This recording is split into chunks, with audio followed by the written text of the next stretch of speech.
Oi, gente, então voltamos, tá? Mas antes de falar de contribuições de empresa, eu preciso demonstrar para vocês aqui um dado importante que vocês vão localizar aí no artigo 200. Então, assim, segurado especial, vocês vão encontrar disposições no artigo 200, depois vocês vão encontrar disposições lá na frente no artigo 216, tá? Do regulamento. Aos poucos, vocês vão ficando assim com mais familiaridade, vão saber exatamente onde buscar as informações, né, à medida que a gente vai falando e as leituras vão se repetindo. Então, o que eu queria mostrar para vocês é o seguinte, vamos dizer que eu tenha chegado numa empresa e eu verifique o seguinte, que um determinado produtor, pessoa física, vendeu R$10.000 de castanha de caju para uma empresa, tá? Não me interessa a finalidade. O fato é que se trata de um adquirente, pessoa jurídica. Como eu verifiquei no registro de entradas dessa empresa essa aquisição, eu automaticamente faço a pergunta para a empresa: onde está a guia da Previdência com a contribuição de 2%, 0,1 e 0,2? Seguridade, SAT, Gilrat e Senar, tá? Aí a empresa, mas que guia a senhora quer ver? Não, a guia tendo em vista a aquisição de R$10.000 dessa pessoa física aí, produtora, que consta do seu livro de registro de entradas. Daí a empresa, não, a senhora está enganada. Esse indivíduo aqui, ele não é um produtor, ele é um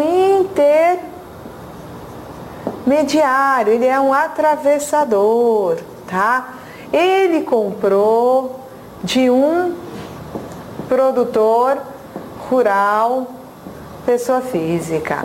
Então, já que foi ele que comprou diretamente do produtor, a senhora vai atrás dele, do intermediário, para exigir dele, enquanto subrogado, a guia. Negativo. Eu não quero nem saber se ele é produtor ou se ele é intermediário, pessoa física. Num caso como no outro, caberá a essa empresa adquirente recolher a contribuição de 2,3%, tá? Então, se aparecer na prova de vocês que a empresa, para ocupar a condição de subrogada na obrigação do produtor, ela teria que estar adquirindo diretamente do produtor, não é assim. Tenha comprado de produtor pessoa física ou de intermediário pessoa física, a empresa estará tão subrogada num caso como no outro, tá? Então, feita essa explicação, nós vamos agora passar a falar um pouquinho de contribuição de empresas. Aqui nós vamos encontrar, tá, aquela explicação que do início do curso presencial. Só que daqui nós vamos tirar, né, a informação de outra maneira. Antes de entrar naqueles perfis contributivos, nós vamos conversar sobre possibilidades de contribuições de empresas.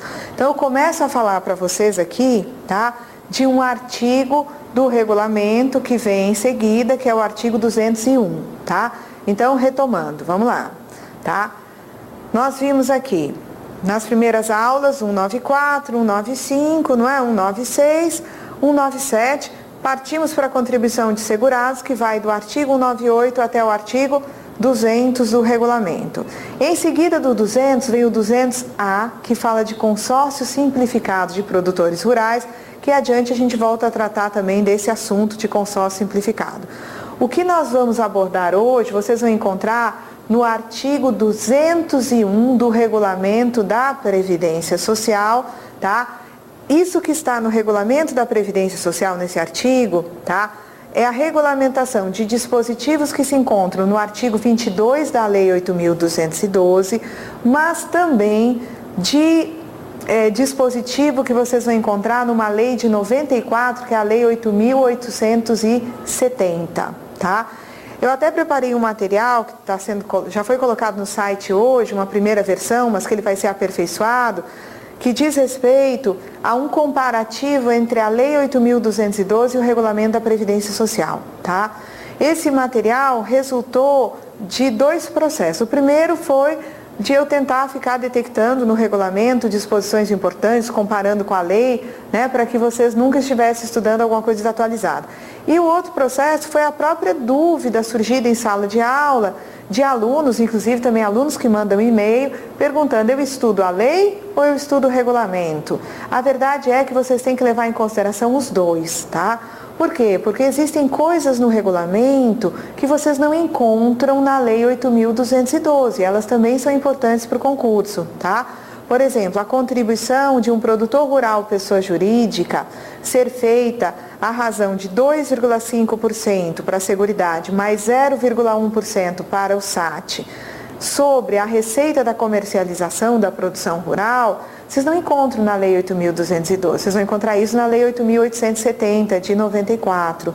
A obrigação de reter 11%, tá? Quando uma empresa contrata um contribuinte individual, vocês não vão encontrar na Lei 8.212, vocês vão encontrar na Lei 10.666, que é uma lei de 2003. Então eu fiz esse comparativo para vocês examinarem ao mesmo tempo, tá? O que diz sobre essa matéria a lei? O que diz sobre essa matéria o regulamento? Então você vai fazendo essa leitura conjunta, tá? Ele não está na versão final, mas já tem uma primeira parte no site, tá? Então nós vamos agora, né, começar o nosso assunto contribuições de empresas, falando daquilo que consta do artigo 201. Então vamos lá. No caso então do artigo 201 do regulamento,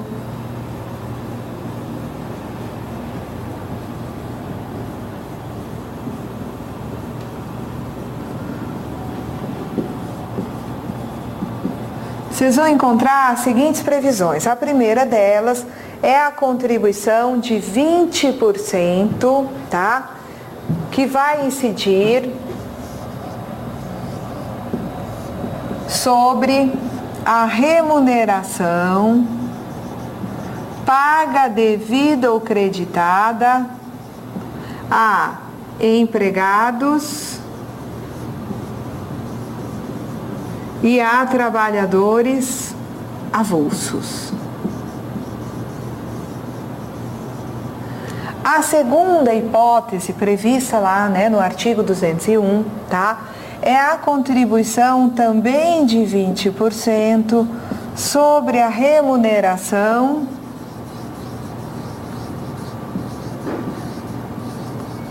paga a contribuintes individuais. Remuneração paga, devida ou creditada a contribuintes individuais, tá? Depois você vai ter o seguinte, você vai ter uma contribuição de 15% sobre o valor bruto da nota fiscal de serviço emitida por cooperativa de trabalho, cobrando os serviços prestados através da cooperativa pelos cooperados a ela associados, tá? E por fim você vai ter aqui uma outra possibilidade de contribuição, que vai ser a contribuição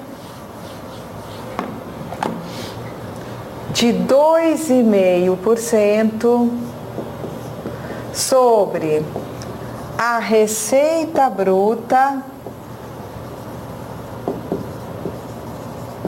da comercialização da produção rural,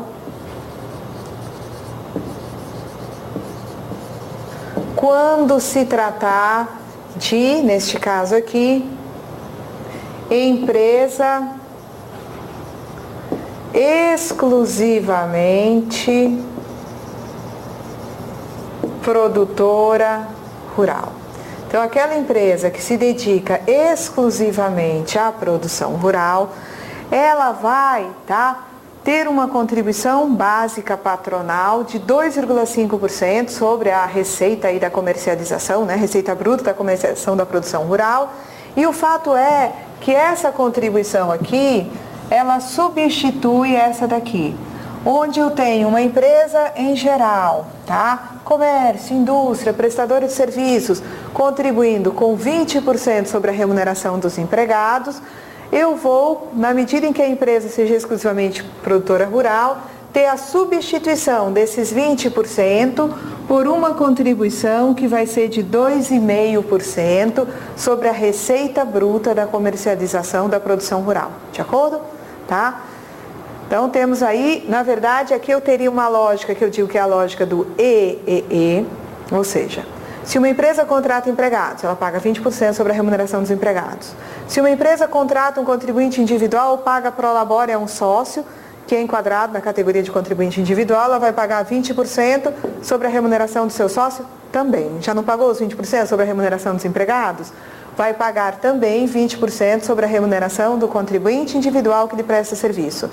Não temos aqui a cooperativa de trabalho, que aqui nesse contexto seria assim, uma empresa contrata através da cooperativa os serviços dos seus associados. Então os cooperados vêm e prestam serviço a uma empresa contratante. Essa empresa contratante vai ter que pagar 15% sobre a remuneração, sobre o valor bruto da nota fiscal emitida pela cooperativa, sendo que dentro dessa nota fiscal estará embutida a remuneração dos cooperados que prestaram serviço. Se eu tivesse uma empresa exclusivamente produtora rural, o que aconteceria? Tendo em vista a contratação de empregados e avulso, ela iria pagar os 20? Não. Em vez dos 20, os 2,5. Mas se essa empresa exclusivamente produtora rural pagasse um prolabore a um sócio, remunerasse um advogado, que era, um prestador de serviço eventual, no caso, contribuinte individual, essa empresa, produtora rural, pessoa jurídica, paga também os 20%. E se essa empresa é exclusivamente produtora rural, tá? Ela contrata cooperados através de sua cooperativa de trabalho, ela vai pagar 15% sobre o valor bruto da nota. Então o contexto ficaria assim, tá? Uma empresa em geral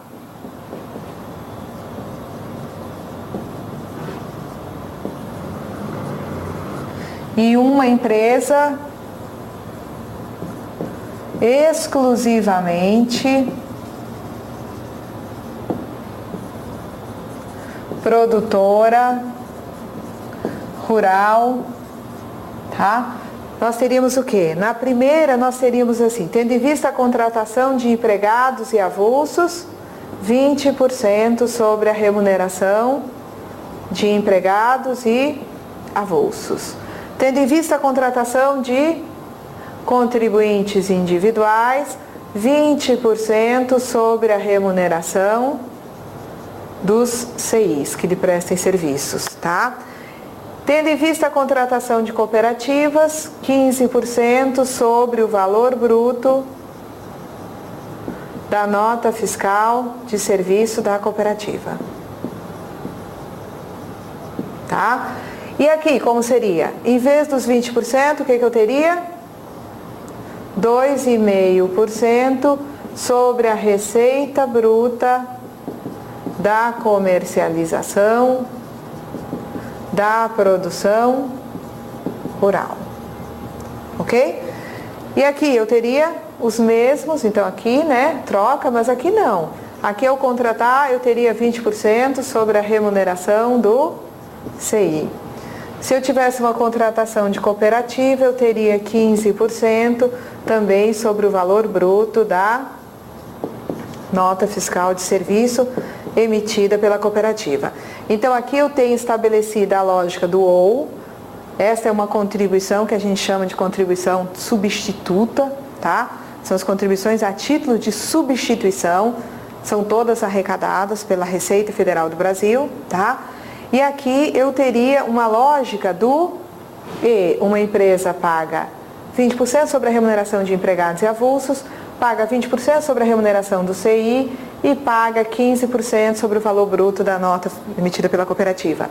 Aqui eu teria a empresa pagando 2,5% sobre a receita da comercialização da produção e 20% sobre a remuneração do CI e 15% sobre o valor bruto da nota fiscal de serviços. Se nós estivéssemos numa instituição financeira, tá? num banco, numa seguradora, tá? Numa corretora de títulos mobiliários, enfim, tá? Entidades de previdência complementar, nós vamos encontrar no artigo 201 que nesses dois casos aqui e aqui, as instituições financeiras serão obrigadas a pagar não apenas os 20%, mas também um adicional de 2,5%. Então, se um banco estiver contratando empregados, sobre a remuneração dos empregados, este banco vai pagar 20% e mais 2,5% sobre a remuneração dos empregados. Pagou um prolabore a um diretor, 20% sobre a remuneração do diretor, mas também 2,5% a título de contribuição adicional, incidindo sobre a remuneração do diretor, tá? A gente já tinha falado sobre isso lá atrás, quando apresentamos o princípio da equidade na forma de participação no custeio, tá? Então, nós vamos agora fazer o seguinte. Eu vou começar a apresentar para vocês, tá? Nós vamos intercalar cada aula, nós vamos dar uma examinada na Constituição Federal, tá? E vamos também adiante no regulamento, porque é importante também a gente ficar voltando um pouco na Constituição, porque os textos das questões são, assim, quase literalmente o dispositivo constitucional no caso da ESAF. Então, para a gente, né, vencer a etapa, né, de questões sobre organização, nós vamos voltar para a Constituição na próxima aula.